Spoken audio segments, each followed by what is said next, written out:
6 फरवरी को सदन में पेश होगा यूनिफॉर्म सिविल कोड का ड्राफ्ट। मुख्यमंत्री पुष्कर सिंह धामी ने सभी दलों से किया समर्थन का आह्वान। चर्चा में सकारात्मक रूप से भाग लेने की अपील।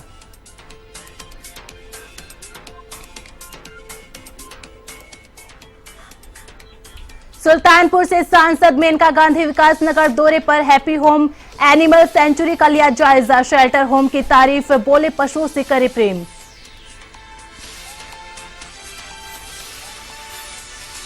रुद्रपुर में शुरू हुआ 2 दिवसीय पुस्तक महाकुंभ। मेले का शुभारंभ किया विधायक शिव अरोड़ा ने, बोले लोगों में बढ़ेगा पुस्तक प्रेम।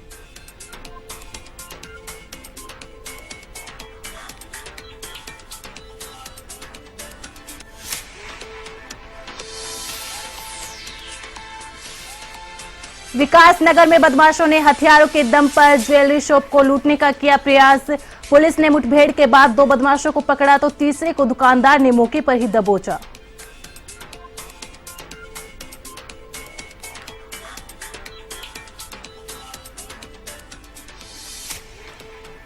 उत्तराखंड में गाड़ियों के लाइसेंस बनवाने में महिलाएं अव्वल। पिछले 10 सालों में आया बड़ा बदलाव।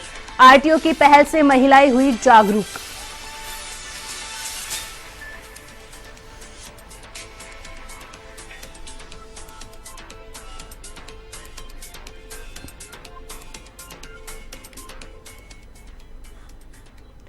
नमस्कार, एवन उत्तराखंड में आप सभी का स्वागत।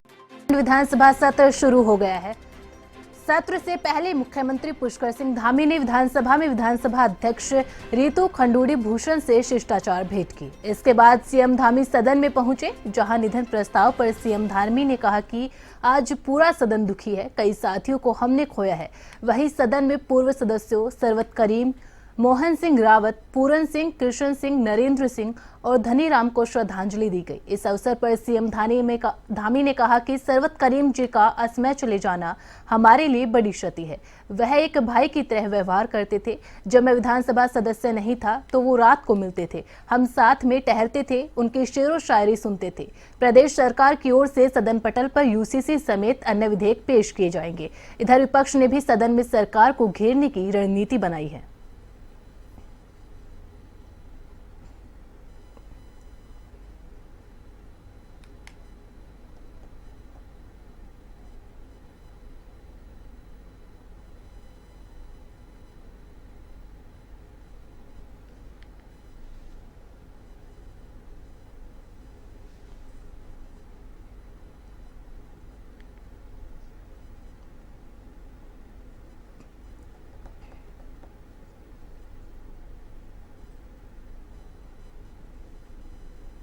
मुख्यमंत्री पुष्कर सिंह धामी ने कहा कि समान नागरिक संहिता को लेकर सभी को इंतजार था। 1.25 करोड़ उत्तराखंड वासियों के साथ पूरे देश की नजरें इस समय उत्तराखंड पर है और सभी को इंतजार है कि समान नागरिक संहिता सदन पटल पर रखा जाएगा। पुष्कर सिंह धामी ने बताया कि 6 फरवरी को समान नागरिक संहिता विधानसभा के पटल पर रखा जाएगा। साथ ही कहा कि समान नागरिक संहिता पर सदन में चर्चा होगी। मुख्यमंत्री ने अपील की है कि सभी लोग इस बिल को लेकर सकारात्मक रूप से इसमें भाग ले। साथ ही कहा कि हम सब गौरवान्वित है क्योंकि यह मौका अभी तक सिर्फ और सिर्फ उत्तराखंड को मिल रहा है, जिसकी देश को लंबे समय से आवश्यकता थी। वह है विधेयक के रूप में आएगा और इस पर फिर से चर्चा होगी।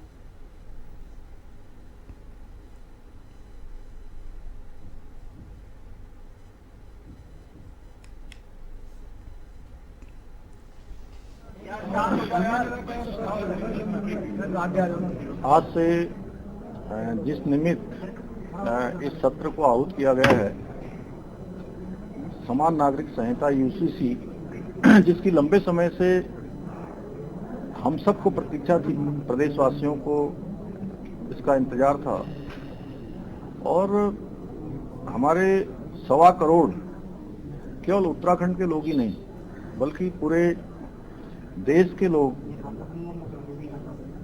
इसकी प्रतीक्षा कर रहे हैं कि उत्तराखंड की विधानसभा में ये कब आएगा, कब पारित होगा।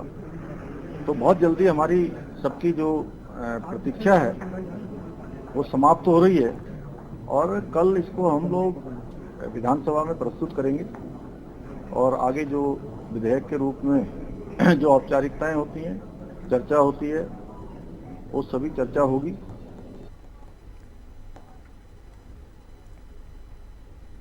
उत्तराखंड विधानसभा का सत्र शुरू हो चुका है। इससे पहले रविवार को समान नागरिक संहिता को कैबिनेट ने मंजूरी दी। सत्र के पहले दिन मंगलौर के विधायक रहे सरबत करीम अंसारी को सभी मंत्रियों और विधायकों ने श्रद्धांजलि दी। समान नागरिक संहिता को लेकर अभी भी कहीं न कहीं विरोधाभास के स्वर देखने को मिल रही हैं। वहीं उपनेता प्रतिपक्ष भुवन कापड़ी सरकार पर आरोप लगाते हुए कहा कि सरकार ड्राफ्ट के साथ साथ बेरोजगारी, भ्रष्टाचार और महंगाई के मुद्दे पर भी चर्चा करे।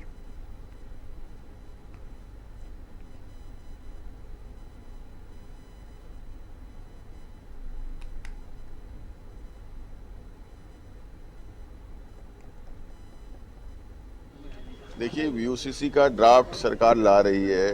ड्राफ्ट बहुत बड़ा है। उस ड्राफ्ट को पढ़ने के लिए पर्याप्त समय चाहिए। अगर सरकार की मंशा लोगों के हित पर काम करने की है, सिर्फ राजनीतिक मंशा नहीं है, तो सरकार को ड्राफ्ट देकर उस पर समय देना चाहिए सब लोगों को पढ़ने का कि क्या है ड्राफ्ट, उसके अंदर क्या क्या चीज़ें हैं। तो जब ड्राफ्ट आएगा उसे पढ़ेंगे, उसके बाद चर्चा करेंगे। अब सरकार की मंशा चर्चा कराने की है या नहीं है तो सरकार जाने।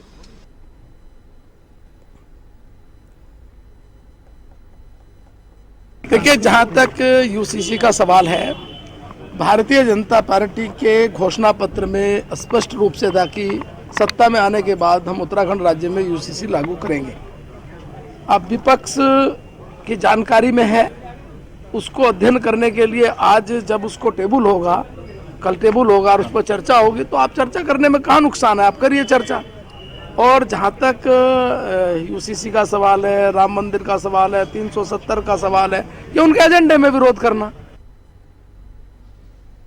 यूसीसी जो है केंद्र सरकार का मामला है, लेकिन राज्य सरकार आमादा है इस बात के लिए कि हम राज्य में पहले लागू करने का काम करें। अब देखना है कि क्या मसौदा है, क्योंकि हमसे लगी हुई सीमा उत्तर प्रदेश की है, हमसे लगी हुई सीमा दिल्ली की है, जहाँ पे यूसीसी नहीं है, उसके क्या प्रभाव जो है पड़ेंगे। या कल इतना मौका मिल जाएगा विपक्ष के विधायकों को देखने का? नहीं, देखिए, कल तो ले होगा, कल तो उस पर चर्चा भी नहीं होगी। चर्चा तो क्या नाम 6 के बाद होगी, 7 और 8 को होगी। तो चर्चा होगी तो चर्चा में हिस्सा लेंगे, अपनी बात कहेंगे।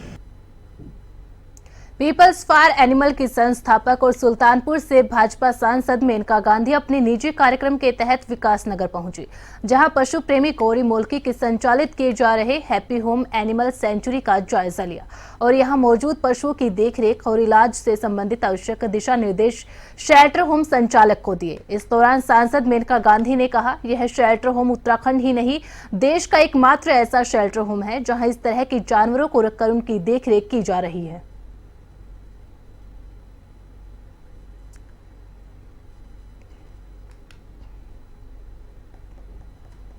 बहुत ही अनोखा शेल्टर है। ये शायद अकेले शेल्टर है देश में जिसमें घोड़े गधे को लिया जाता है। इनमें से जो केदारनाथ, हेमकुंड से जो घायल जानवर थे वो भी बहुत सारे लिए गए और मैं बहुत खुश हूँ कि ये शेल्टर बहुत ही अच्छा चल रहा है और बहुत तमीज़ से बना है।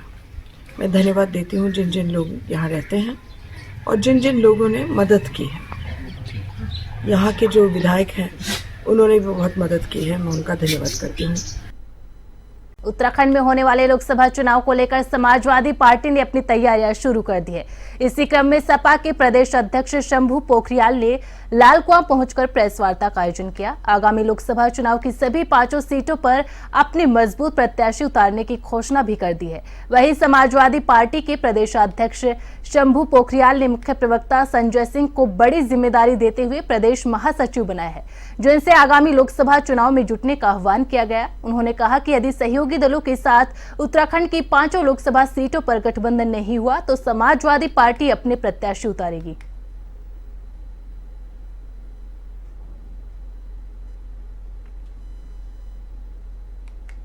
और यहाँ कार्यकर्ता भी हमारे ज़्यादा है, तो इसलिए यहाँ पर ज़्यादा फोकस है नैनीताल और यहाँ पर हरिद्वार में।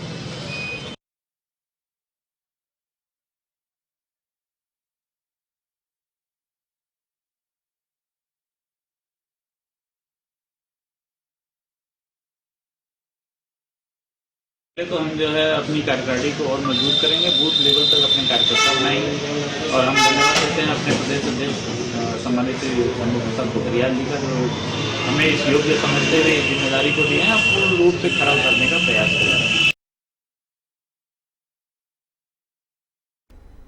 मुख्य सचिव राधा रतूड़ी ने पिथौरागढ़ मेडिकल कॉलेज को आदर्श एवं बेहतरीन मेडिकल कॉलेज बनाने की कार्य योजना पर गंभीरता एवं तत्परता से कार्य करने के निर्देश दिए हैं। विधानसभा भवन में आयोजित पिथौरागढ़ मेडिकल कॉलेज की संशोधित प्रोजेक्ट की ईएफसी की बैठक में उन्होंने इसकी ईएफसी की प्रत्येक बिंदु पर चर्चा करते हुए अधिकारियों को स्पष्ट किया कि पिथौरागढ़ मेडिकल कॉलेज मुख्यमंत्री पुष्कर सिंह धामी की महत्वाकांक्षी परियोजना है। इससे प्रदेश के एक आदर्श मेडिकल कॉलेज के रूप में विकसित करने के साथ ही मेडिकल टूरिज्म भी जोड़ा जाएगा। उन्होंने पिथौरागढ़ मेडिकल कॉलेज के टीचिंग हॉस्पिटल में एक रैन बसेरे के निर्माण के भी आदेश दिए हैं। बैठक में सचिव doctor R Rajesh Kumar, S N Pandey समेत अन्य संबंधित अधिकारी मौजूद रहे।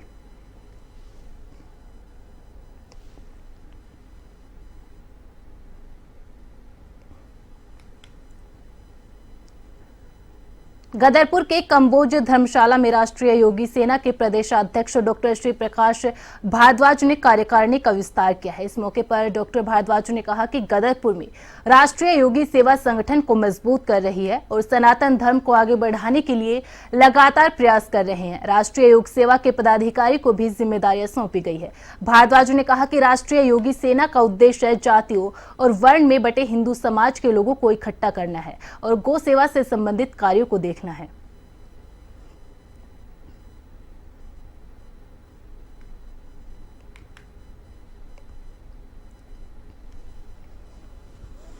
क्षेत्र की कार्यकारिणी बढ़ाई गई है, जिसमें प्रमुख जो नगर अध्यक्ष का पद था वो थोड़ा कई महीनों से असमंजस में चल रहा था। कार्यकर्ता हमारे खुल के काम नहीं कर पा रहे थे, तो इस वजह से जो है हमने नगर अध्यक्ष का आज हमने उनको पत्र दिया, अपॉइंटमेंट लेटर दिया और वो अपना काम ताकि खुल के प्रशासन के साथ मिल के काम कर सकें।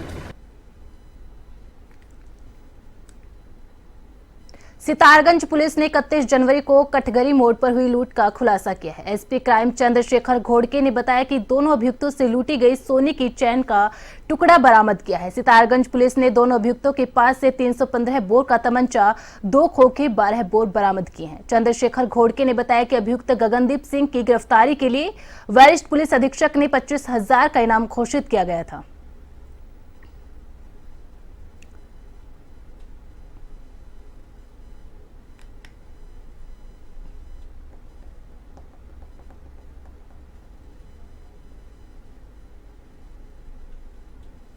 जनपद उधम सिंह नगर में स्थित पावन सिद्ध पीठ भारमल धाम में एसएसपी उधम सिंह नगर मंजूनाथ टीसी की घोषणा पर पुलिस विभाग द्वारा एक विशाल भंडारे का आयोजन किया जाएगा, जहां जनपद के सभी पुलिस अधिकारी, पुलिस कर्मचारी, धाम में आस्था रखने वाले श्रद्धालु एवं भक्तजन, विभिन्न अखाड़ों से आए साधु संतों समेत भारी संख्या में क्षेत्रीय लोगों ने भंडारे में शिरकत किया।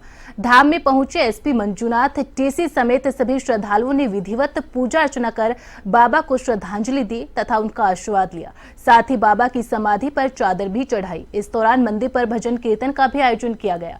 एसएसपी समेत सभी पुलिस कर्मचारियों ने सभी श्रद्धालुओं को स्वयं भोजन कराया।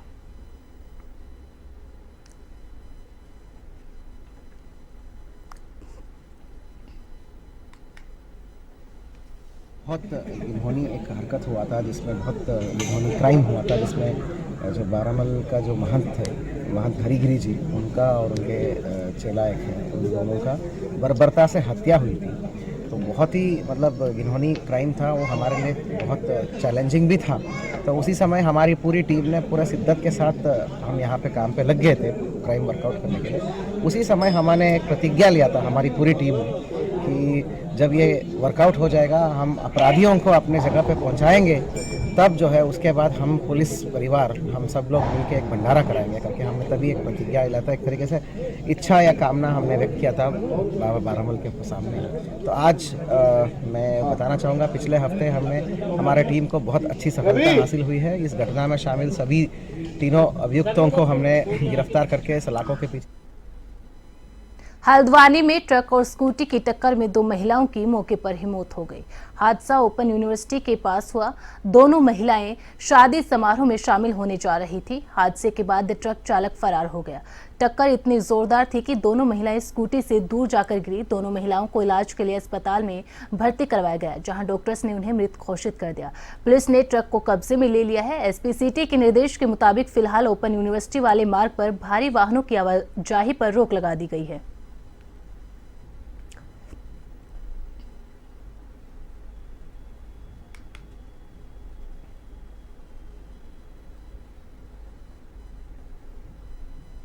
प्रतिबंधित के लिए पहले से भी निर्देश दिए गए हैं। मेरे द्वारा पुनः निर्देश दिए गए हैं उस पर हैवी ट्रैफिक ना चले। इसमें साइनेज लगाए जाएंगे और अगर एक जनता के साथ मीटिंग की जाएगी, अगर मीटिंग में वहाँ के जो वहाँ के फीड जिनको रोड फीड करती है, अगर वो लोग इस बात पे सहमत होते हैं पे यहाँ पे कोई बड़ा ट्रक ना चले, हैवी ट्रैफिक ना चले, तो उसको पूर्णतः प्रतिबंधित कर दिया जाएगा। और जहाँ तक एक्सीडेंट का प्रश्न है, इसमें जो एक्सीडेंट हुआ है उसमें महिलाएं उस ट्रक को ओवरटेक करने का प्रयास कर रही थी। उसी प्रयास में ये एक्सीडेंट हुआ है। 2 दिवसीय पुस्तक महाकुंभ का शुभारंभ मुख्य अतिथि विधायक शिव अरोड़ा ने किया। विधायक अरोड़ा ने कहा कि मुख्यमंत्री पुष्कर सिंह धामी की बुक के स्थान पर बुक भेंट करने की पहल की दिशा में यह महत्वपूर्ण कदम है। 2 दिवसीय पुस्तक महाकुंभ की शुरुआत आज जवाहर नवोदय विद्यालय रुद्रपुर में हुई। यह रुद्रपुर में पहला पुस्तक महाकुंभ मेला आयोजित हुआ। इससे पहले यह टनकपुरा में आयोजित हुआ था।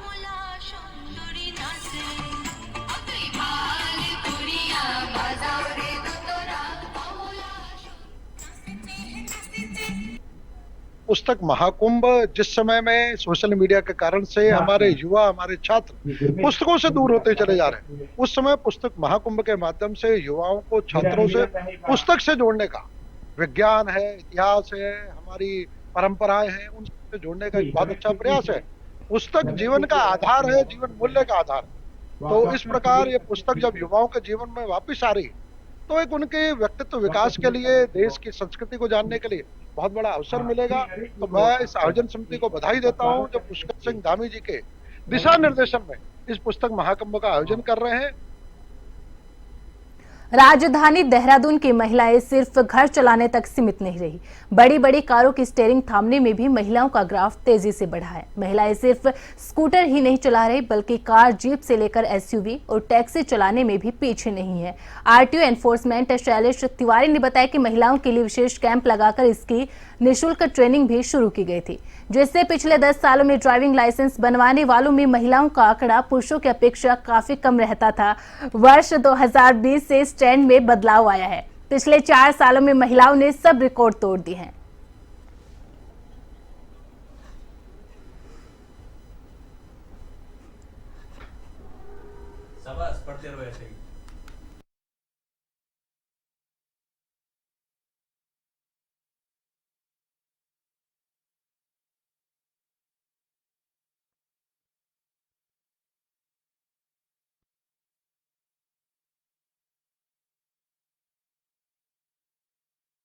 चाह रहे हैं कि महिलाएं अधिक से अधिक सामने आए और ड्राइविंग करें। अगर महिला ड्राइविंग करती है तो पूरा परिवार आत्मनिर्भर बनता है। कभी इमरजेंसी हो, चाहे महिला को ऑफिस जाना हो, कुछ भी करना हो, तो वो आत्मनिर्भर रहती है, उसका कॉन्फिडेंस भी ज़्यादा रहता है। तो देहरादून में भी एक चलन बहुत ज़्यादा बढ़ रहा है कि महिलाएं ड्राइव अधिक से अधिक संख्या में कर रही हैं।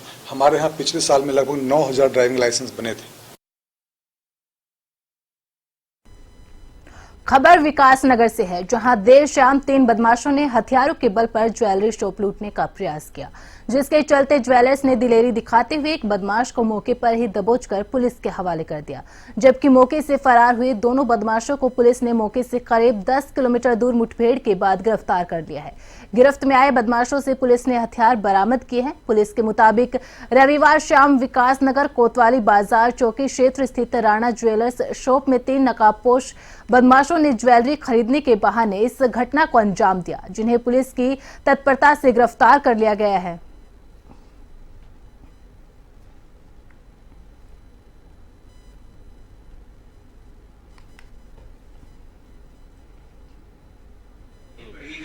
पहले तो एक आया, कम्बल लिया हुआ था, पूरा मुंह ढका हुआ था, कहने लगा चैन दिखाओ। चैन देख रही थी। मैंने जब देखा उसको मैंने कहा चलो बैठो।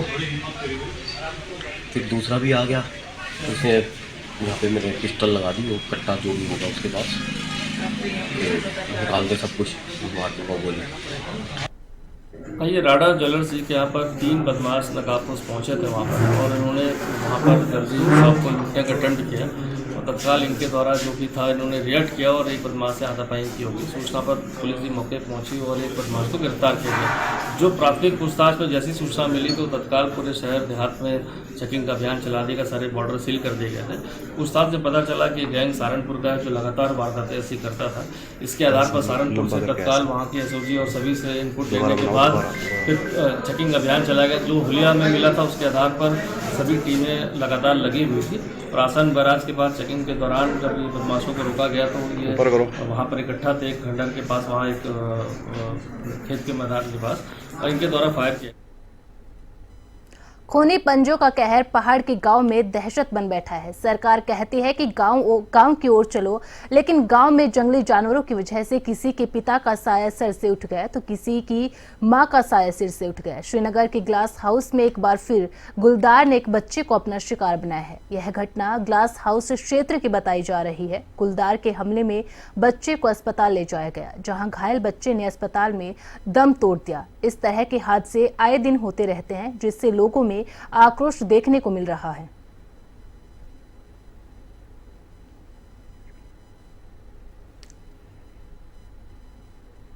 साढ़े 3 साल का बच्चा, वो अपने आंगन में था, आंगन से भागने उठाया गुलदार ने और उसको झाड़ियों में लेके आया।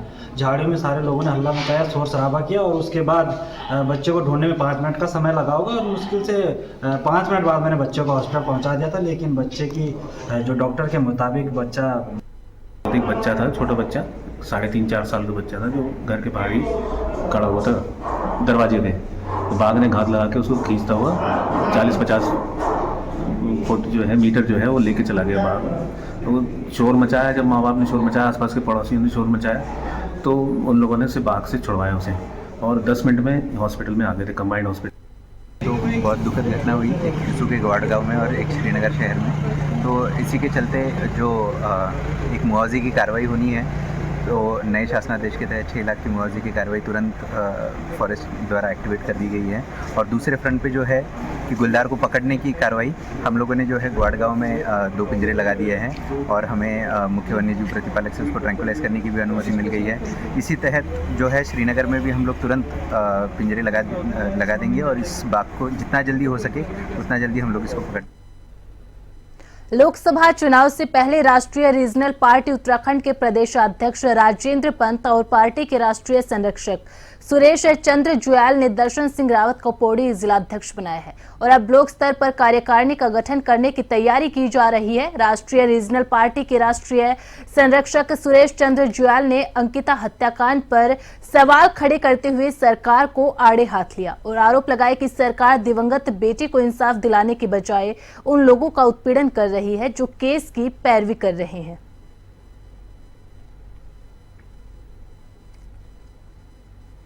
सरकार ने और जो वहाँ की विधायक हैं यमकेश्वर विधानसभा की रेणु मिश्र, इन लोगों ने एक ऐसी साजिश रची है कि जो लोग अंकिता भंडारी हत्याकांड की पैरवी कर रहे हैं, जो लोग उसके लिए लड़ रहे हैं, उन लोगों के खिलाफ सरकार ने कड़े से कड़े कदम उठाने शुरू कर दिए हैं। जबकि होना ये चाहिए था कि जो दोषी हैं उनको सज़ा दी जाए, किंतु यहाँ विपरीत हो रहा है। जो लोग अंकिता भंडारी हत्याकांड की पैरवी कर रहे हैं, उसे न्याय दिलाने की बात कर रहे हैं, उनका शोषण किया जा रहा है। इसका हम लोग विरोध करते हैं। और इसका पौड़ी जिले के हमने आदरणीय दर्शन सिंह रावत जी को जिलाध्यक्ष घोषित किया है कार्यकारिणी ने।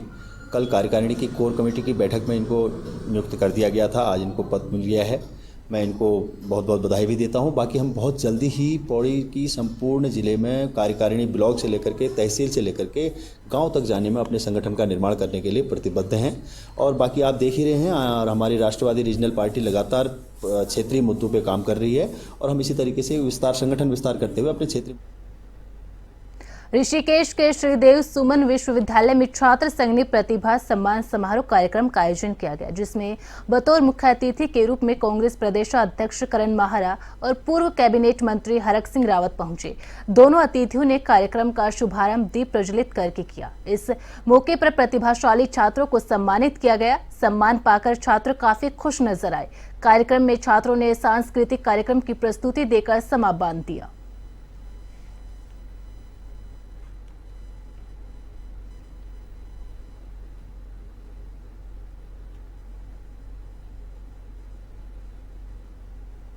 जो छात्र छात्राएं अच्छा प्रदर्शन करते हैं, चाहे खेल में है, चाहे एनसीसी में, अन्य चीज में, उनको पुरस्कृत किया जा रहा है, उनको सम्मानित किया जा रहा है। निश्चित ही बहुत ही अच्छा मौका है, अच्छा उपलक्ष्य है, उसमें सम्मिलित होने का मौका मिला है और मैं छात्र संघ के अध्यक्ष जी समेत पूरे छात्र संघ को मैं बधाई देता हूं इतने अच्छे कार्यक्रम के लिए। बुलेटिन में फिलहाल इतना ही। आप बने रहे A1 टीवी के साथ। नमस्कार।